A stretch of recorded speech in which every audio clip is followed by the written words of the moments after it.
கரிசலாங்கண்ணி ஒரு சிறப்பு பார்வை. கரிசலாங்கண்ணி ஒரு மருத்துவ மூலிகை செடியாகும். இதில் இருவகை உண்டு. மஞ்சள் கரிசலாங்கண்ணி, வெள்ளை கரிசலாங்கண்ணி. இவைகளை அதன் பூக்களை கொண்டு அடையாளம் காணலாம். மஞ்சள் நிற பூக்களை கொண்டவை மஞ்சள் கரிசலாங்கண்ணி, வெள்ளை நிற பூக்களை கொண்டவை வெள்ளை கரிசலாங்கண்ணி ஆகும். கரிசலாங்கண்ணி ஞான மூலிகை என போற்றப்படுகிறது. மூலிகையில் கரிசலாங்கண்ணி தேச சுத்தி மூலிகை என பாராட்டப்படுகிறது. வள்ளலார் கண்ட தெய்வீக மூலிகை எனவும் இதை அழைக்கின்றனர். கரிசலாங்கண்ணி மூலிகை கீரைக்கு 1000 ஆண்டுகளுக்கு முன்னரே மருத்துவத்தில் மிக சிறப்பான இடம் இருந்தது. பல்லவர்கள் ஆண்ட காலத்தில் அரசு அனுமதி இல்லாமல் கரிசலாங்கண்ணியை பயிரிட முடியாது. அவ்வாறு பயிரிட்டால் ஆண்டுதோறும் அரசுக்கு வரி செலுத்த வேண்டும். அந்த அளவிற்கு அது முக்கியத்துவம் வாய்ந்ததாக இருந்தது. கரிசலாங்கண்ணி கரிசாலை, அரிப்பாள், பொற்கொடி போன்ற பெயர்களால் வழங்கப்படுகிறது. கரிசலாங்கண்ணி கீரை ஈரமான நிலத்தில் வளரும் இயல்புடையது. வயல் வரப்புகளில் அதிகமாக காணப்படும். கரிசலாங்கண்ணியை உணவாகவோ மருந்தாகவோ பயன்படுத்தினால் அறிவு விருத்தியாகும். பொன் போன்ற மேனியின் நிறம் மாறும்.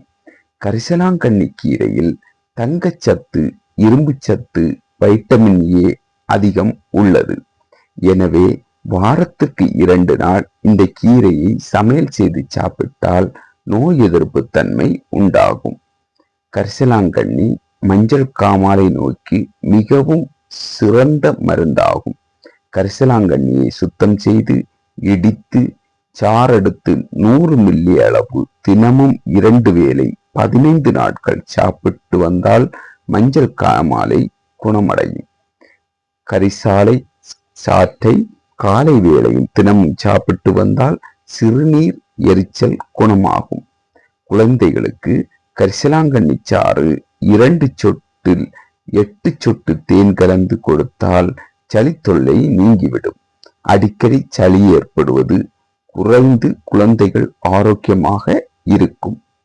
கரிசாலை கிடைக்கும் போது சேகரித்து சுத்தம் செய்து நன்றாக காய வைத்து பொடி செய்து வைத்துக் கொண்டு தினமும் 5 கிராம் அளவில் சாப்பிட்டு வந்தால் உடல் நல்ல நிறத்தை பெறும்.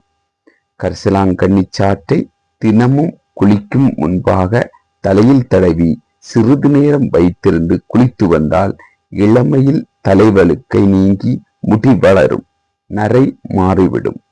கரிசலாங்கண்ணி மிக சிறந்த கிருமி நாசினியாக இருப்பதால் அழுகும் நிலையில் உள்ள புண்கள், வெட்டுக்காயங்களுக்கு இலையை அரைத்து சாறு பூசினாலும் புண்கள் மேல் வைத்து கட்டினாலும் விரைவில் புண்கள் ஆறிவிடும். இந்த கரிசலாங்கண்ணியின் பயனை நாமும் பெறுவோம்.